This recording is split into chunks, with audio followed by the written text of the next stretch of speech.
Welcome to the Spinoso Podcast. I'm your host, Dr. Alex Spinoso. I built multiple medical companies across the country, and I've helped countless entrepreneurs scale their own medical and aesthetic companies. And I'm here to share exactly how I did it.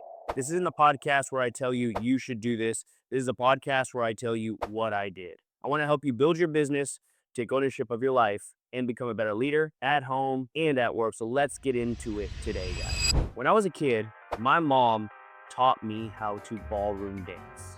Now, before you start picturing sequins and glitter and dancing with the stars, let me clarify this. I was a scrawny little kid, gym shorts, standing barefoot in the living room or the kitchen, trying to remember which foot was my left. My mom, though, pure grace. Puerto Rican elegance meets Broadway confidence. She loved music, Spanish, cumbia, salsa, the kind of songs that filled the whole house, whether you like it or not. The second the beat hit, she'd start moving. And every Sunday, we would clean the house together as a family, and we would dance together as a family. Back then, it was horrible. Torture all day long, dancing and cleaning. And if you were in the room, guess what? You got recruited to dance or to clean. Didn't matter. No matter what, you were dancing. Period. Now you gotta understand, my dad, total opposite. Metallica guy, very analytical, definitely has two left feet, strict, structured, had a plan. If mom was rhythm, dad was rules. So my childhood was a mix of clean your room and move your hips. At the same time, I didn't know it, but that combination is probably why I became an entrepreneur. My mom taught me how to feel movement. She taught everyone around her how to feel movement, including my dad. And my dad taught me how to measure it. One gave me rhythm, the other gave me the discipline to do it. And my mom's Puerto Rican and Hispanic as well, so she gave me discipline pretty good with a wood spoon or a chancla. But together, that was business. Anyway, back to the dancing. Every Sunday morning, the music would start at like 6:30 fucking a.m. Let me tell you, I'd try to escape in my room, and she'd yell, "Ven acá, Alex, let's go. Lead me." Which in theory sounds easy. In practice, it's terrifying. Because when you're 10 years old, leading your mother around the kitchen floor is like being handed the controls of a moving airplane.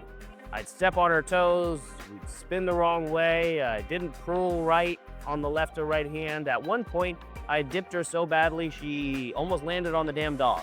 But she never stopped smiling. She'd just laugh and say, if you're going to lead, you can't look at your feet. You have to listen to the music.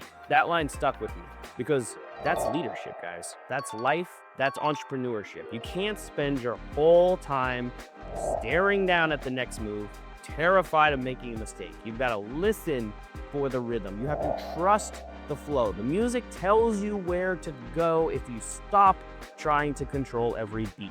Now fast forward to today. I run multiple companies, manage hundreds of people, juggle a family, travel, speak, invest. And half the time, I feel like the same 10-year-old kid trying not to trip over my own feet. But when I remember what my mom taught me, keep your head up, feel the rhythm, lead with confidence, even when I'm unsure, everything smooths out. Business isn't a march, it's a dance. One foot in front of the other. One step at a time. If you push too hard, you'll lose your partner. If you hesitate for too long, the moment to make the move passes. If you overthink every move, you kill your rhythm and you kill the music. You have to lead with awareness, steady enough to guide, but flexible enough to adjust. And the best part is, mom didn't just teach me how to lead. She taught me how to follow, because every good dance has both. You can't lead well if you don't know what it feels like to trust someone else's rhythm. That's how teams work, and that's how relationships work. Sometimes you're the one setting the pace, and sometimes you're the one that's being spun. Both roles require humility.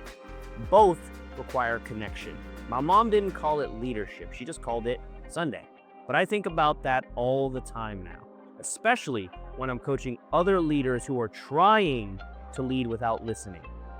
You can tell who grew up learning rhythm and who's still counting steps. The ones who lead with rhythm, who can feel the pulse of their people, their market, their mission, those are the ones who never lose the beat, even when the tempo changes. My mom always said, if you want to make someone feel confident, don't just move them, move with them. That is leadership.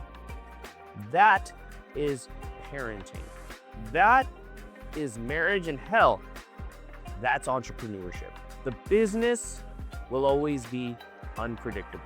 The market will change songs halfway through, and you won't know what words are being played or what song this even actually is half the time.